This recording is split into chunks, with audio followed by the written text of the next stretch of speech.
নমস্কার বন্ধু, sport policy চ্যানেলের আরেকটি নতুন ভিডিওতে আপনাদের স্বাগত জানাবো।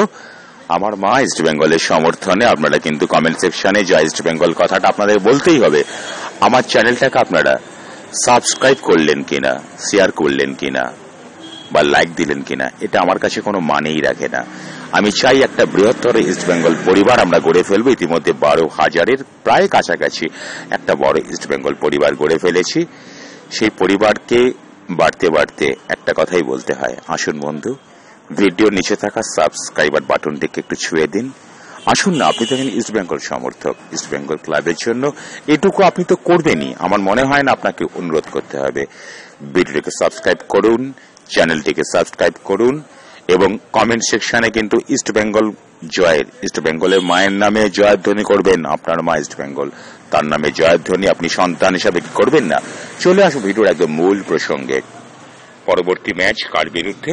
মুম্বাই সিটি, শক্তিশালী দল। এই দলটাকে কিন্তু ইস্ট বেঙ্গল ক্লাব প্রথম পর্বে তাদের মাঠে গিয়ে রুখে দিয়েছিল। দেখুন, সুপার সিক্সে যাবার একটা সম্ভাবনা ইস্ট বেঙ্গলের সামনে এখনো খোলা আছে।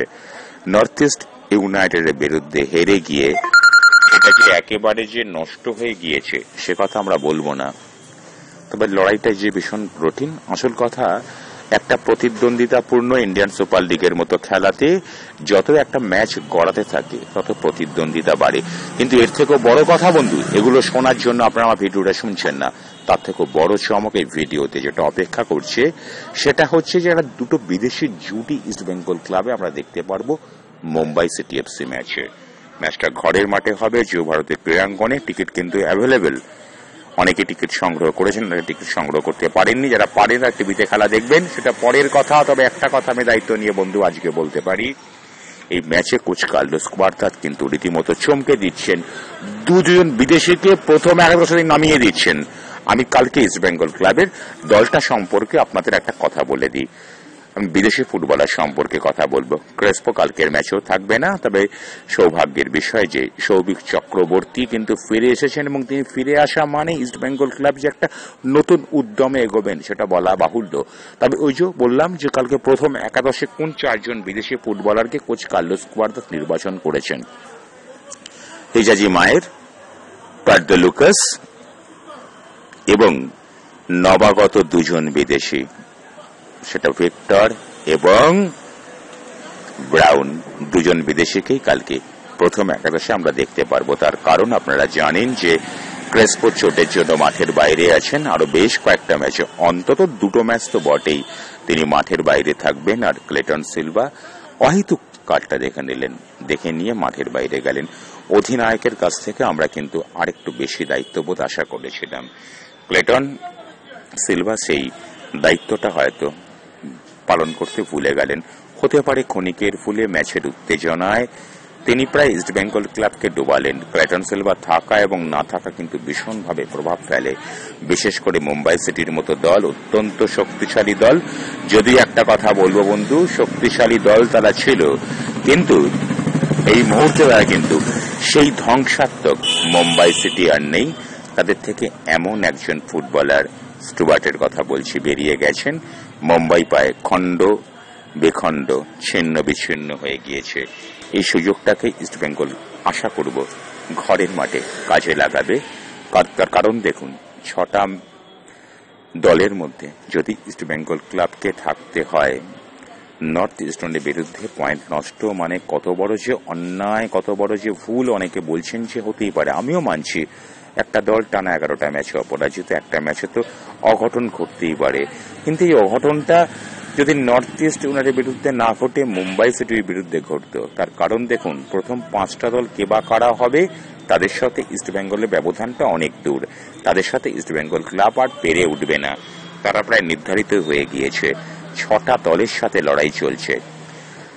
সেই 6টা দলের মধ্যে আমি হায়দ্রাবাদকে যদি বাদ দিয়ে দিই, যদি পাঞ্জাবকেও বাদ দিয়ে দিই, চেন্নাই এবং বেঙ্গালুরু এফসি কিন্তু প্রবলভাবে north east United east Bengal ক্লাবকে হারিয়ে মোটামুটি একটা পর্যায়ে পৌঁছে গেছে।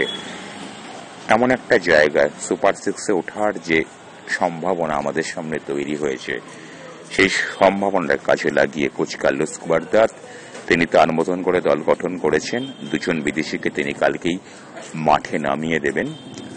ভারতীয় ফুটবলার হিসাবেও তিনি একজন ফুটবলারকে কালকে নতুনভাবে প্রথম একাদশে ব্যবহার করলেও করতে পারেন। আমি সেই ফুটবলারটার নাম আপনাদের তুলে ধরছি, বঙ্গ সন্তান সায়ন ব্যানার্জিকে। আসলে যখন বিদেশে নেই তখন কোচ কার্লোস কুয়াদ্রাদোর অভিজ্ঞ কোচরা তো বিভিন্ন ফুটবলারদেরকে সুযোগ দেবেন, সেরকমই একটা পরম্পরা অনুযায়ী একটা সুযোগ ইস্ট বেঙ্গল ক্লাবে বেশ কিছু ফুটবলাররা আসবে।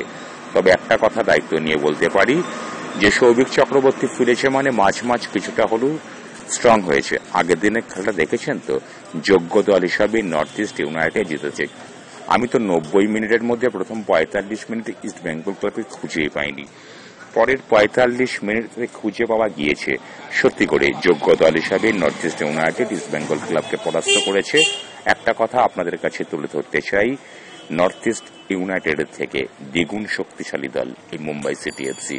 যত স্টুয়ার্ট থাকুক বা না থাকুক, সেই দলকে হারাবার জন্য আমি হারাবো বলবো বন্ধু, কালকে 3টে পয়েন্ট যেন তেন প্রকাটনে চাই। তার কারণ নর্থ ইস্টের বিরুদ্ধে 3 পয়েন্ট খোয়ানোর যে ক্ষয়ক্ষতি, যে কম্পেনসেশন, সেটা কিন্তু আমাদেরকে পেতেই হবে।